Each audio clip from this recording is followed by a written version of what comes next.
Quem come minha carne e bebe meu sangue vive em mim e eu vivo nele. E como o Pai que vive me enviou e eu vivo pelo Pai, assim aquele que me receber como alimento viverá por mim. Em nome de Deus Pai, Filho e Espírito Santo. Amém. Podem sentar-se, por favor.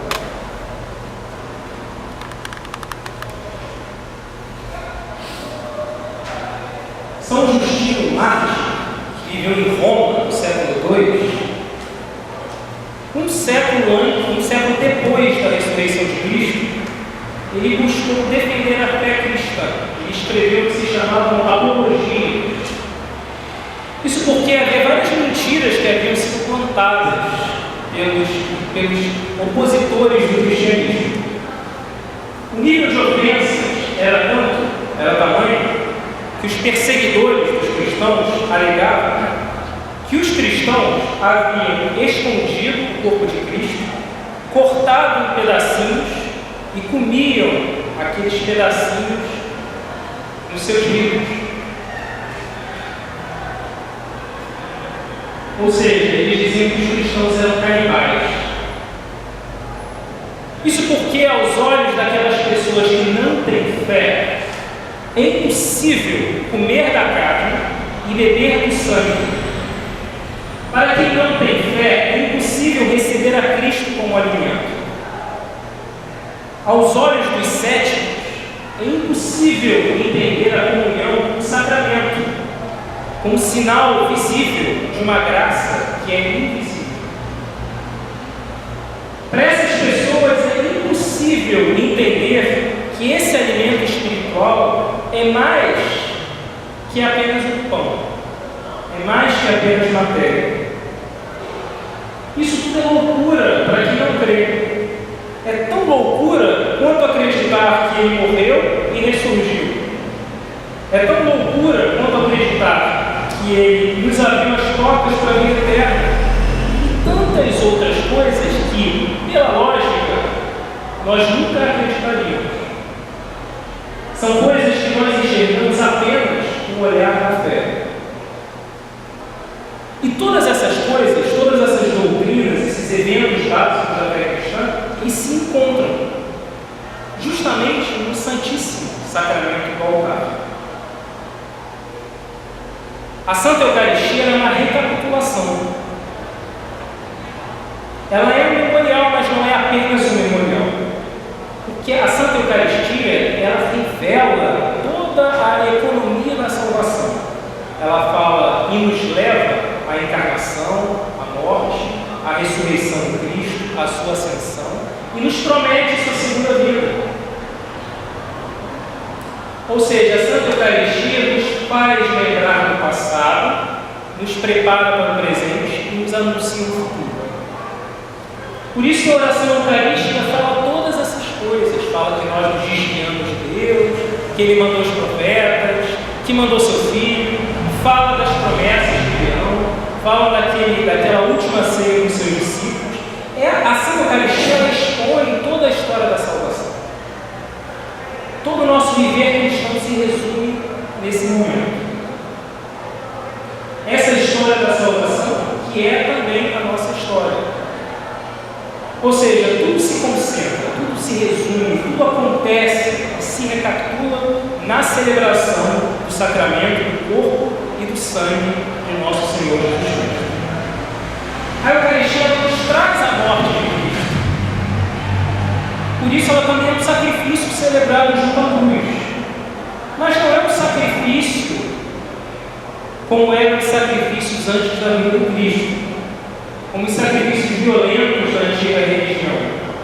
Ela é um sacrifício de uma oferta de amor, pois o amor de Jesus Cristo já é suficiente para sempre. A Santa Eucaristia também nos fala da ressurreição de Jesus Cristo e nos fortalece para anunciar essas boas novas no mundo. E é por isso que o rito eucarístico sempre termina com alguma aclamação para que nós vamos ao mundo sendo fortalecidos pelo Evangelho. Porque nós somos preparados pela Eucaristia justamente para a transformação dos reinos deste mundo no reino de nosso Senhor. A Santa Eucaristia também fala da vinda do Espírito Santo, santificador dos fiéis.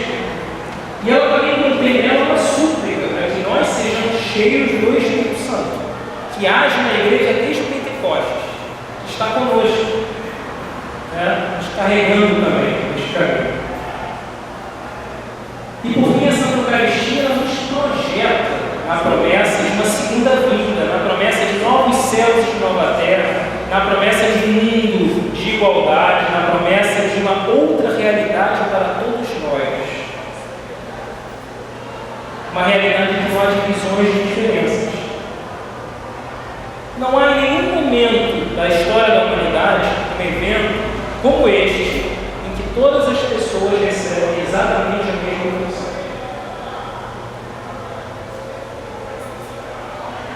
Todos, inclusive os ministros, se curvam ao sacramento independentemente de quem seja. Todos recebem exatamente a mesma fração. A Santa Eucaristia nos mostra um mundo que é mais perto, o que é igual ao que deseja o coração de Deus. O mundo de todas as pessoas são iguais. Mas como é que se dá essa presença de Cristo no sacramento? Como é que isso ocorre? A nossa tradição anglicana não tenta explicar como é que se dá essa presença de Cristo na Eucaristia.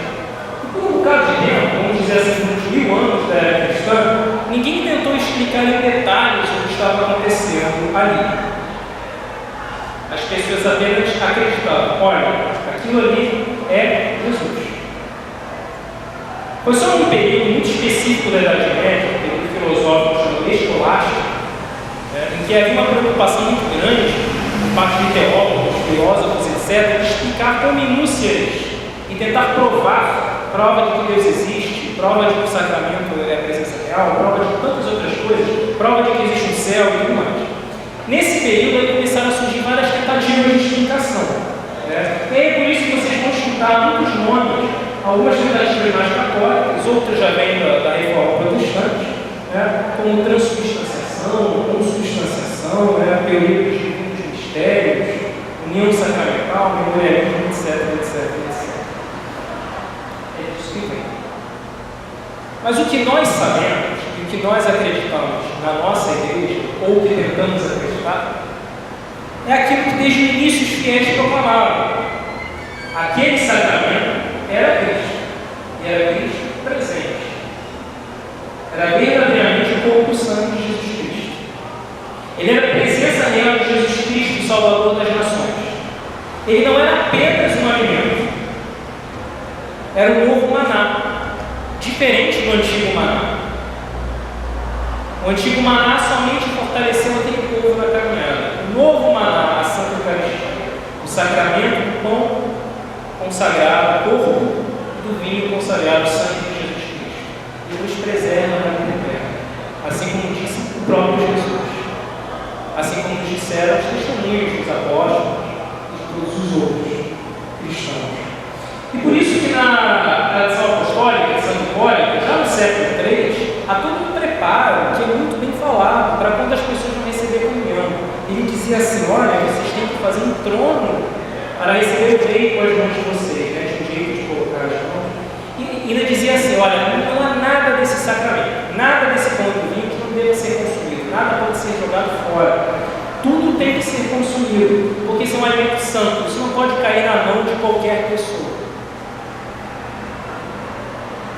Ou seja, aquela gente simples, e aí nós estamos falando de um dos primeiros cristãos, muitos deles vindo das castas mais baixas da sociedade. Aquelas pessoas muito simples que se reuniam para celebrar a ressurreição do Senhor, viam naquele alimento algo mais que apenas uma cerimônia. Jesus Cristo estava presente ali. A data tradicional da instituição da Eucaristia é Quinta-feira Santa, quinta-feira da Semana Santa. E nós celebramos a Quinta-feira Santa aqui também. Mas devido ao caráter penitencial da Quinta-feira Santa, em algum momento da Idade Média, desenvolveu-se essa tradição de reservar um outro dia, a primeira quinta-feira depois do domingo da Trindade, para celebrar explicitamente esse mistério, esse grande mistério, que é o mistério de Cristo que nos dá, a nós, como alimento. Esse alimento que nos garante a vida eterna. E é por isso que nós estamos aqui celebrando esse mistério eucarístico deste corpo sobre o altar. Porque a Santa Eucaristia é um momento de alegria, um momento celebratório. Ela é a reunião pública da Assembleia, da Igreja de Deus. Ela é a festa da família de Deus. É por isso que a gente fala em elevar os nossos corações. Ou seja, a Santa Eucaristia precisa ser um momento de emoções profundas, de entusiasmo para todos nós. E principalmente de gratidão. Porque o nome em grego Eucaristia significa gratidão. Ou, literalmente, boa graça. Ou seja, significa darmos graças, agradecer. Sempre que se fala em gratidão ou em agradecimento, no Novo Testamento, a palavra utilizada é essa, Eucaristia, no grego. Não deixa de ser também uma ordem memorial, porque ela nos lembra das últimas palavras de Cristo e nos lembra dos mandamentos que Cristo deixou. Este é meu corpo, este é meu sangue. Continue se alimentando do meu corpo e do meu sangue até que eu venha. Façam isso sempre em memória de mim. Mas a Santa Eucaristia também é mistério. É um mistério que a gente só apreende pela fé. Foge à razão, foge aos sentidos, foge ao nosso entendimento. É um alimento espiritual que preenche a nossa alma, assim como o maná alimentou o povo de Deus no deserto. Mas a nossa comunhão é mais do que isso.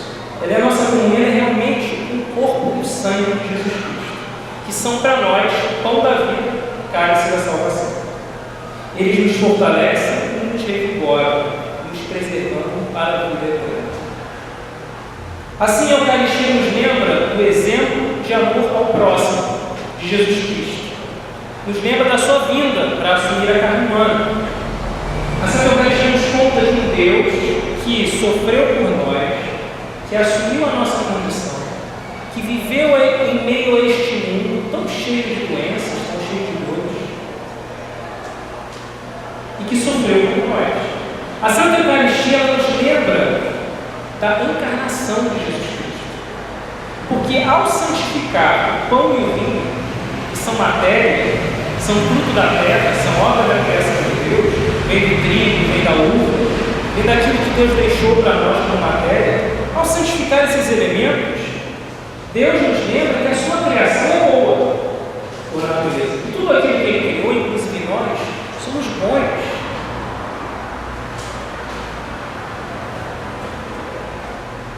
E é por isso que os primeiros cristãos faziam uma apologia tão grande a Santa Eucaristia. Eles diziam aos gnósticos, que era uma heresia que tinha surgido no início do cristianismo, que achavam que a matéria era ruim.